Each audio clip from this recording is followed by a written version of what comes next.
Hello, YouTube land. This is Brenton coming to you from Lexington, Kentucky, the Bluegrass State. Before we get started, if anyone out there has a story that they'd like to share here on this show, you can contact me at brentonsawin@gmail.com. I'll put that email in the description in case you need to know how to spell it, but it's basically my name plus gmail.com, all lowercase. And if anyone wants to contribute to help with this show, you can go to a link in the description, PayPal me, and you can make a contribution there.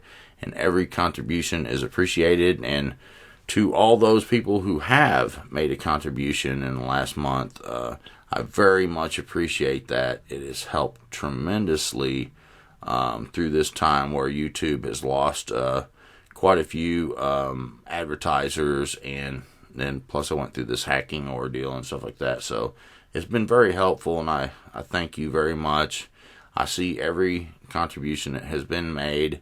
I don't want to go through and name each person and thank people, but I'm just saying to all you that have, thank you very much.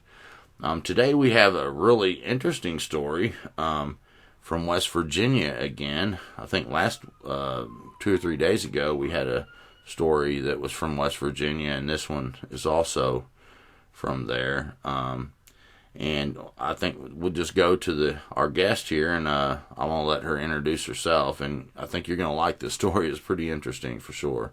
Hello, Sue. Hello.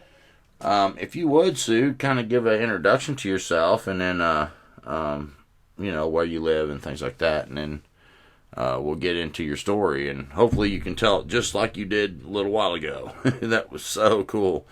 A very intriguing story. Okay. I was born and raised in West Virginia. And in West Virginia, from the time I was a little kid, we were in the woods. We gathered walnuts and hickory nuts and berries and greens, and we were in the woods all the time. And I have 4 brothers and 2 sisters, and my brothers were, as they became old enough to hunt, began to hunt. And they hunted rabbits and squirrels and deers and everything, and we didn't just hunt things like that, we eat them. So we did this for years, and then I married, and my husband and I, in our later years, would do hunting together. We rode in the woods with motorcycles and 4-wheelers, and we hunted together. And I hunted deer and squirrel and turkey and everything that's out there in West Virginia, except for bears. Didn't hunt no bears. And how old are you now? Because you go back a little ways, and I think that people ought to kind of try to understand that back in the old days, people they hunted and gathered a lot more to supplement their living. Their provision. Yes, we hunted in the woods and gathered everything to eat, and even gathered for others. And we gathered bittersweet and holly, and we gathered berries, nuts, you name it. We were in the woods a lot, and we helped our mother gather stuff. We would even take our youngest brother in a bushel basket, and each one would get on the side of the bushel basket, and we would carry the youngest one through the woods with us. That one would be in diapers. And when were you born? We went to the woods a lot. When were you born? Well, I was born in 47. Yeah, that's kind of. I think it kind of makes kind of helps clarify the way you grew up, because you grew up in the mountains of West Virginia from 47. That's people didn't necessarily go to the grocery a whole lot, did they?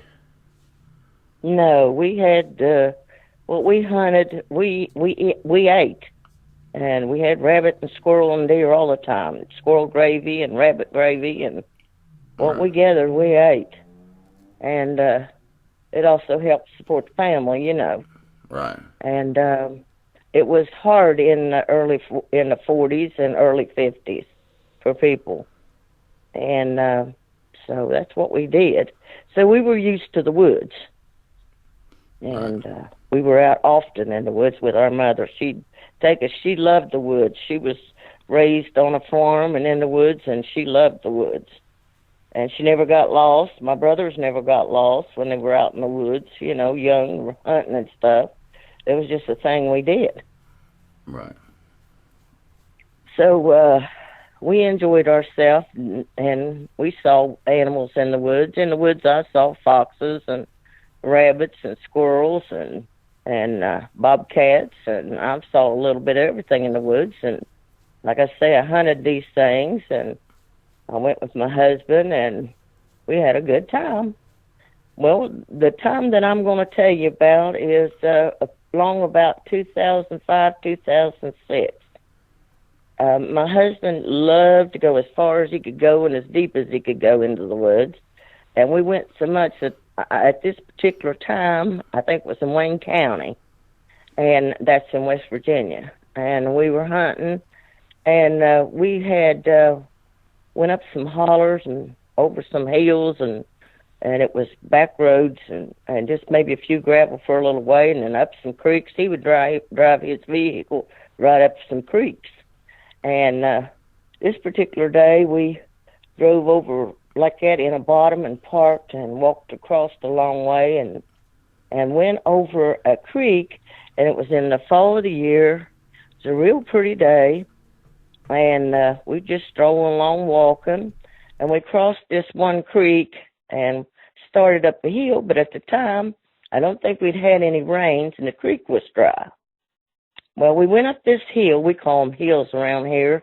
We don't call them mountains because the mountains are really high. But anyway, we went up this hill, and I was, maybe a little more halfway up, and my husband was walking up with me, and there was a little path that cut around the hill to my right, and he said, I'm going around this way to hunt, and he was I'll see you about dark. So he was going to come back about dark and meet me.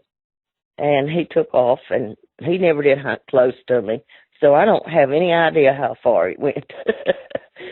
But he went on around the hill, and I seen this big tree laying there. Of course, there was trees knocked over and branches, and all the hill just looked like a windstorm had went through it. And I found this little place, like I said, along about halfway or so up, and it was about, 2 or 3 foot wide, maybe 4 foot wide, about 6 foot long, right smooth like with leaves in it. And there was a great big tree laying there, and I just leaned up against that great big tree. When I hunted, I always hunted with my back to a tree. You're safer that way, because you never know who's in the woods shooting, you know. So anyway, I had sat down, got myself comfortable. I set my Pepsi down. I had this little bag that I carried a cold Pepsi in, and I had my smokes, and I had some snacks. And I sat down there, and I was getting comfortable and just enjoying the day. It was such a pretty day. And I heard in a distance to my left a knock, knock, knock. And I sat there a few minutes. I thought, that's odd. And then I heard knock, knock, knock around the same area. And I thought, man, we're awful far back in the woods for somebody to be pounding. Where in the world could that be coming from? So I never thought no more about it. Just shrugged my shoulder and forgot about it.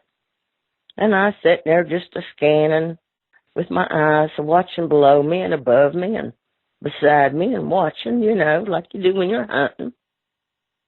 And I had a real uneasy feeling hit me. And I thought, that's strange. And I thought, I'm going to pray for myself. I'm going to pray right now before anything else. So I said, Heavenly Father, in the name of Jesus, protect me while I'm here in these woods, because I don't know what could be in these woods besides me. In the name of Jesus Christ, protect me and keep me safe. And then that's about all I said. And I relaxed back and had my drink of Pepsi, just enjoying myself and scanning the woods. And it wasn't very long I heard a snap, crack, snap, crack. And I thought, what is that? And I thought that maybe I'd see a squirrel or a ground squirrel. No, I didn't see any of that. And I scanned the brush around me. There's quite a bit of brush around me to the left and up on the hill above me. And the sun was kind of coming in toward me, but everything on the upper side was all dark where there was so much brush and trees. And so I may just sit there enjoying myself and having my snacks and had me a smoke. And then I looked around, didn't see nothing. Hadn't been too much time go by. Then up behind me on the hill, I heard snap, snap, crack. And I thought, that thing, whatever was over here beside me, must be up there. Well, I was scanning, and I'm scanning up high enough you see a deer, you know. I never seen no deer. Never seen no raccoon. And I know a fox wasn't going to make stuff snap like that. So I was watching around me on both sides of me. The breeze was just blowing. It was just such a nice day. And I didn't hear nothing else for a little while. I sat there in my own thoughts and just enjoying myself and had me a little snack or two of my snacks. Time was passing real slow, and I was just enjoying the day. And a little bit later, snap, snap again. I kept looking around. Of course, I wear glasses. I get the best sight in the world, but I was looking around. I looked above me. I still didn't see nothing. So a little bit more time passes, and all of a sudden, it was like something was being thrown at me. And I thought, I looked over beside me on the ground. I couldn't see nothing where it hit, you know, but I hear it hitting the ground around me. And I'm assuming it might have been branches. Anyway, I sat there a little bit, and I heard it again. And it come off the hill, flying down the hill and hit around me. And I thought, my goodness, what in the world? Is there a squirrel up in one of these trees? And I looked up where the biggest tree was that was nearest to me, and the limbs come out over me. No, there wasn't no squirrel there. And so I just passed it off and forgot about it, because at this time, I never heard of a Bigfoot, didn't believe in no Bigfoot. Nobody never told me about no Bigfoot. So I never thought about anything like that. And it got quiet for a little while. I sat there just relaxing, never did see a squirrel, never did see a rabbit, never did see anything. And we were in a deep place in the woods, too, way back. I still didn't see anything. Thought that's unusual. Usually you see something while you're out in the woods. Squirrels is usually playing around here, or ground squirrel or something, but not today. Today there wasn't anything. Completely quiet. So I thought, well, just take another drink of Pepsi. So I sat there drinking my Pepsi, and after it stayed quiet for a little while. Good little bit. I don't know exactly how long, because we was out there for several hours. And next thing I know... Well, you said before you go on to that, you said at one point there was a point where you felt like you heard, what if something charged you? Oh, yes. Yeah, I forgot about that. A lot of times people don't realize that we talked beforehand, and you're doing the best you can to tell a story like you did, but a few times there you had to stop. I will tell that. Yeah. It was when I had that eerie feeling, and I prayed and said my prayer, and then I had this thought went through my mind: what if something would charge at you? And I had never heard anything like that in my mind when I was hunting before.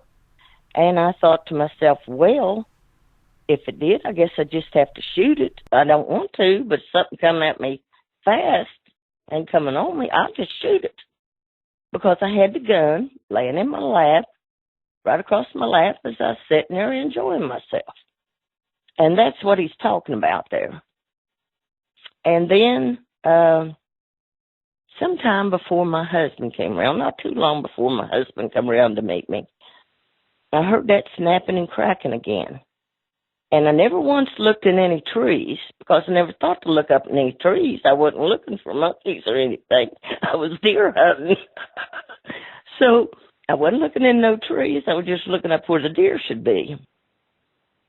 So anyway, the next thing I know, whatever it was, hit a drain or a little ravine like where water runs down on the left-hand side, maybe several yards out past me. It hit that drain and went down and was running off the hill, and it took about 5 steps, and it was off the hill. And I knew it was heavy. It seemed to be several hundred pounds, and its feet was just slapping as it hit, and I knew it wasn't a deer. And it ran around where I was sitting, and down was going to come right across in front that creek in front of me. And it come to my mind, are you sure you want to see this? And I thought, I don't know. Maybe not. So I just passed by it. I didn't stand up to look. If I had stood up, I would have been able to see it. But I did not stand up because that came to my mind. Are you sure you would want to see this? Since that time, I've been looking on YouTube, and I'm hearing these stories about these Bigfoots, and I thought, that's what happened to me when I was in the woods. And I didn't know what was going on. So that's my story.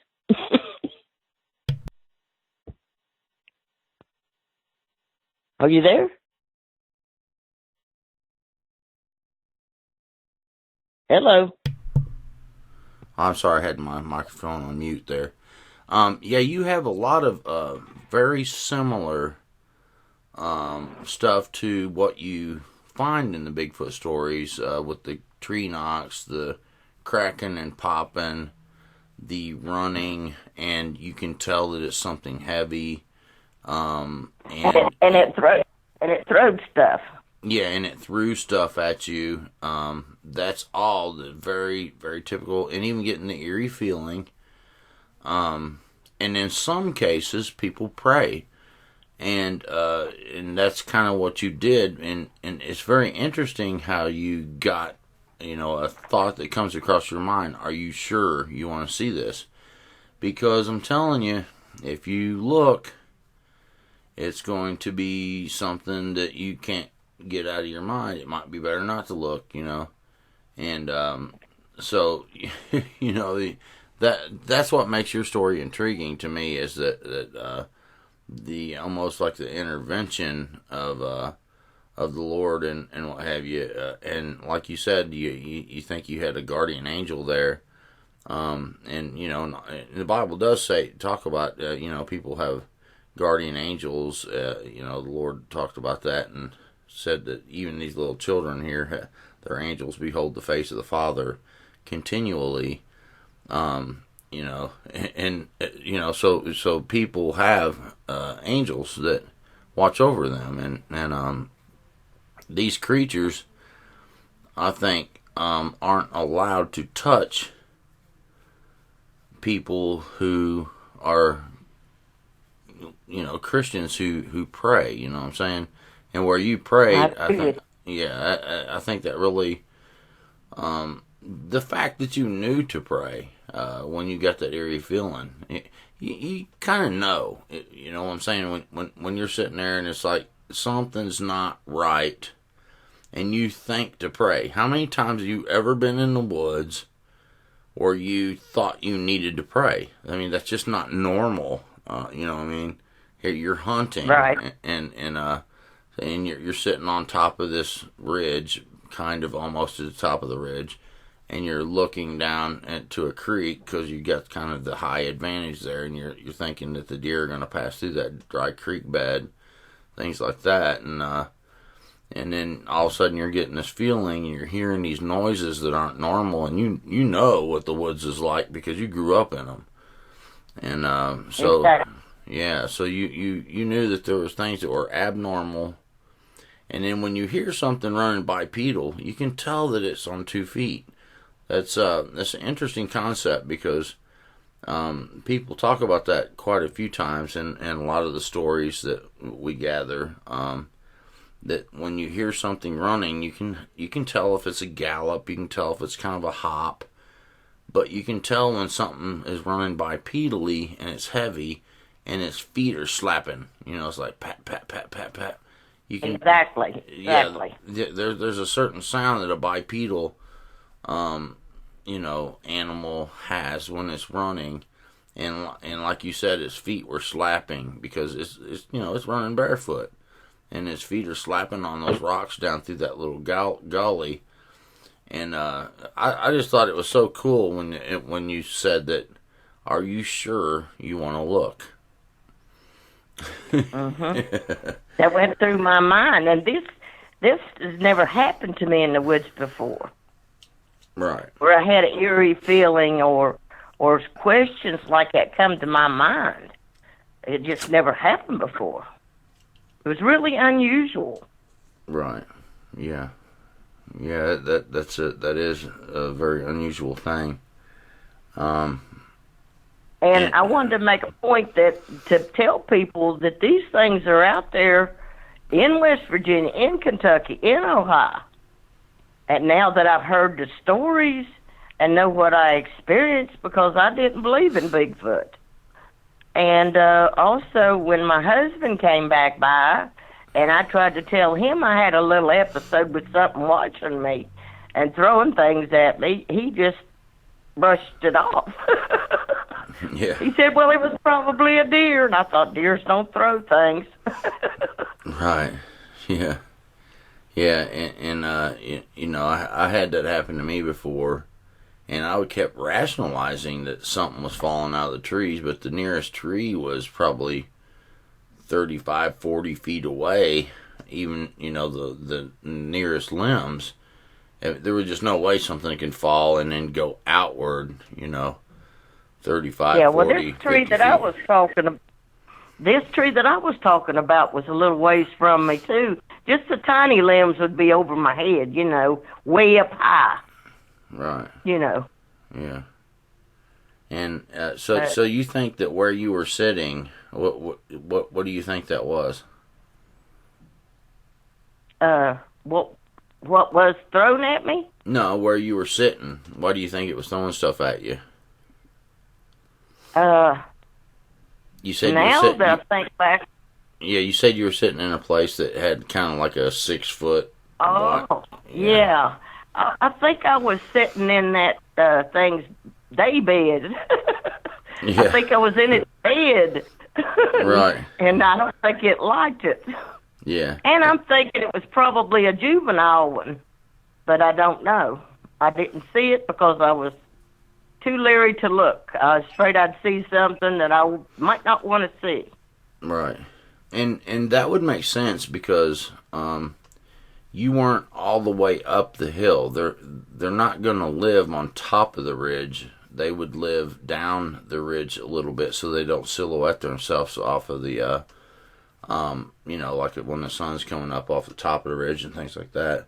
So they're going to live down from the top a little bit, and typically where they seem to stay is places where they have these trees pushed down and they make like hard to get through areas with a bunch of trees down and stuff, so that when you come through you have to hop over trees and go around and and maneuver around these kind of areas. So it seems like they push down a lot of different structures, and then they make like barriers or piles of stuff to make people have to maneuver around to the right or around to the left, and then they leave themselves like an egress out over the top of the ridge or whatever.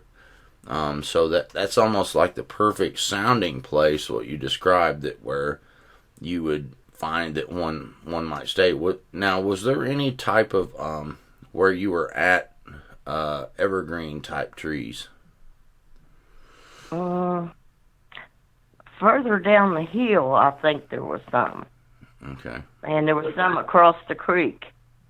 And there was brush all around me. It was sort of like to my left above me, there was brush piles that you couldn't see through, and then up above me. But the evergreens were a little ways off. It sounds like then maybe you came into the area where they're living, or they hunt from. That's what it seems like when you go out and you gather this information. It seems like there's areas like you're talking about that has a bunch of stuff that's pushed down, and they'll push that stuff down and kind of pile it up in time. Maybe they didn't have it all done at that time, but they'll have it piled up and stuff laying in certain ways that make people go around, and they'll leave themselves exits, and then, but typically where they would permanently sleep is a lot of times around where there's like evergreen type stuff, because it gives more cover through the winter. But they would hunt from an area like what you were talking about, where you were hunting. It seemed like a good hunting spot, didn't it?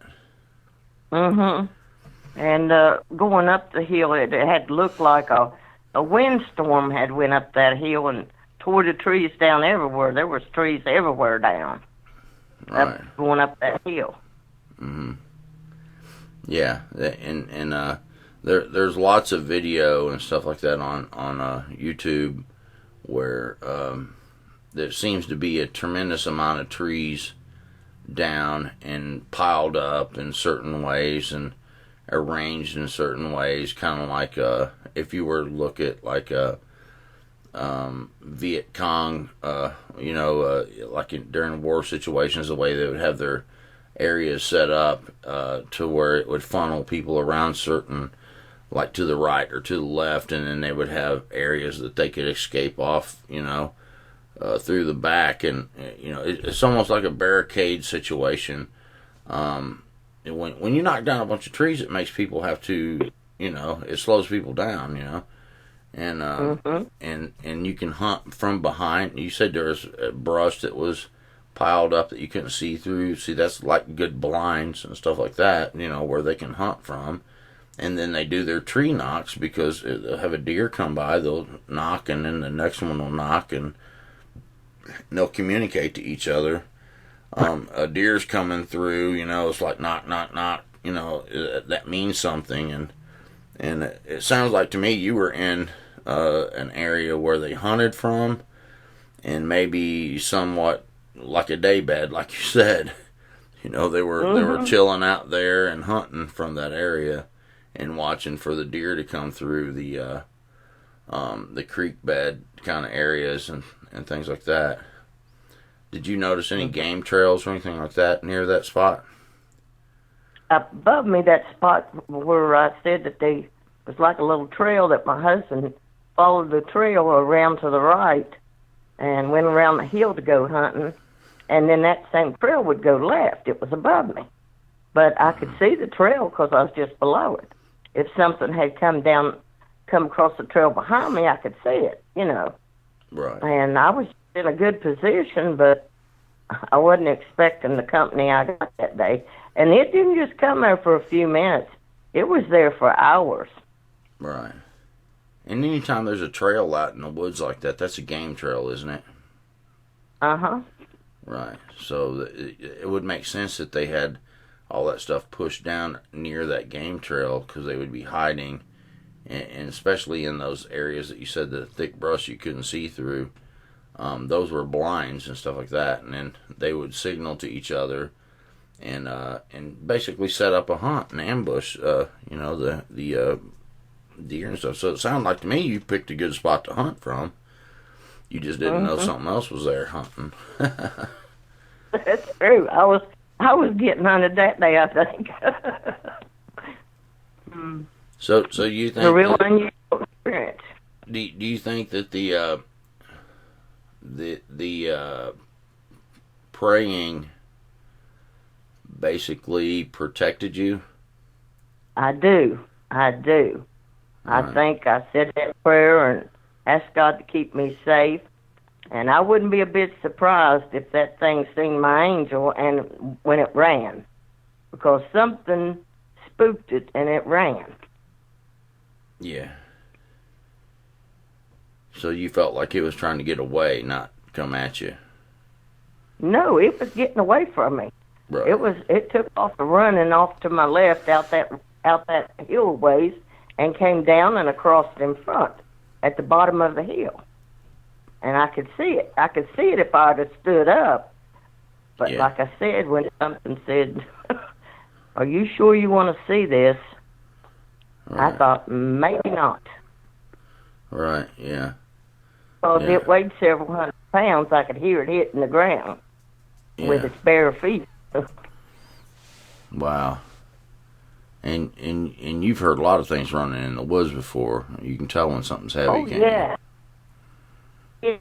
I've seen deer running, and I've heard them climb up a side of a mountain over rocks, and they can climb them too. And I've seen foxes running and different things, and this was too heavy to be anything like that. And I don't think black bears are that common in Wayne County. Right. They might be, but I'd never seen them. Right.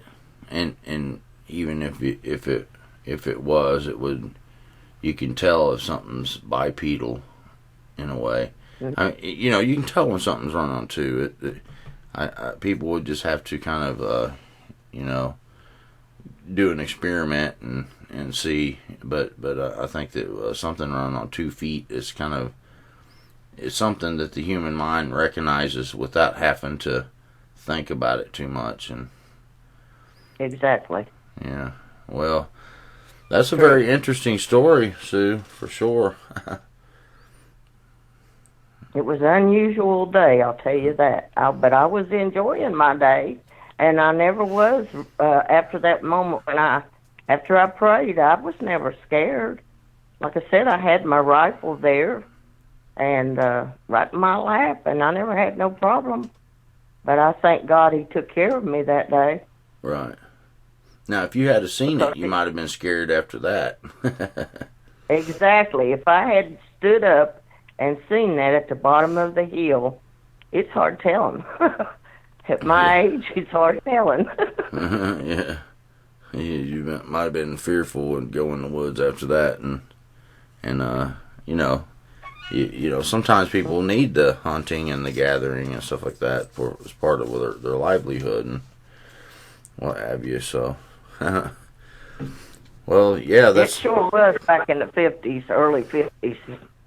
That's how people survived. Right. Yeah.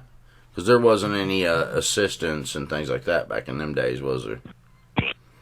I think they had what they called commodities, cheese and canned meat, and a few little like that, but wasn't very much.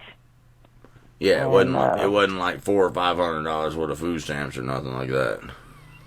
No, you eat squirrels and rabbits and cheese and gravy, rabbit gravy, squirrel gravy, and fried potatoes. That was it. Right. Well, yeah. Back in the good old days. Those were good days, though, really, wasn't they? Yes, they were. Yeah. They were good days. And we used to go in the woods and swing on grapevines when we were kids and didn't pay any attention to playing in the woods. Right. And that's why I didn't pay any attention when I went hunting in the woods. I mean, there wasn't anything out there that could hurt you. Yeah. Back then, I don't know about now. Yeah. Yeah, I think maybe they've grown in numbers. And I mean, they were still around back in those days. It's just that they steered more clear of people, and people denied it and they didn't tell people whenever they did see something because they didn't want to be called crazy and stuff like that. So, yes, if you tell anybody nowadays, the main reason I want to tell my story is to let people know in the tri-state area they're out there. that a lot of people still don't believe, and they'll laugh at you. And I didn't believe it till the past few months, and I got to listening to these stories and on YouTube, and it made me very much aware that they are out there because of what happened today. Right. Yeah. People need to know. Yeah. Yeah. That's what's interesting about your story is that that now that you kind of know a little bit more, then you recognize what was going on, and now you realize that there was actually something there, and you know, if it ever happened again, you would know. Mhm. Right. I was talking to a young boy lately, and he was doing some hunting in Ohio, and he had an experience, and he didn't want to talk about it a whole bunch, but he's seen one too, I think. I asked him if he experienced with one, and he said yes while he was hunting in Ohio on somebody's farm, I think. Yeah. So yeah, they're good. more. They're good at hiding up there in Ohio in the grass, and they call them grass men up there, because they kind of can squat down in the grass and they match the grass real good. And yeah, but Ohio's got a lot of reports.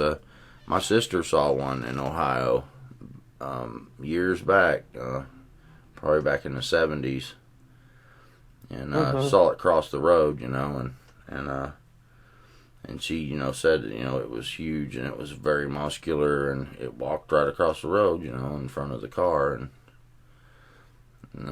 you know, so there's lots of stories from Ohio, that's for sure.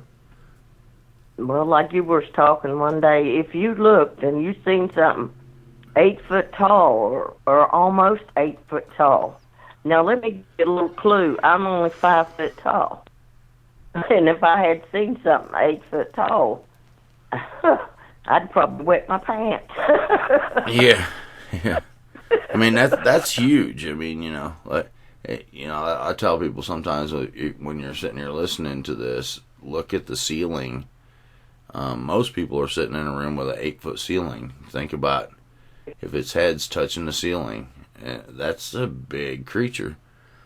And exactly. it's just hard to believe something that big lives out there, but they do, and they're very smooth, you know, getting through the woods, and they're very stealthy, and you know, and sometimes they try to run people off when you get in their area. They'll throw things at you, and you know, make snaps and cracks and tree knocks, and communicate with each other, and then try to drive you out.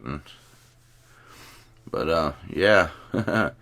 Well, Sue, I thank you very much for coming on and sharing your story. I think it's a very interesting story for sure.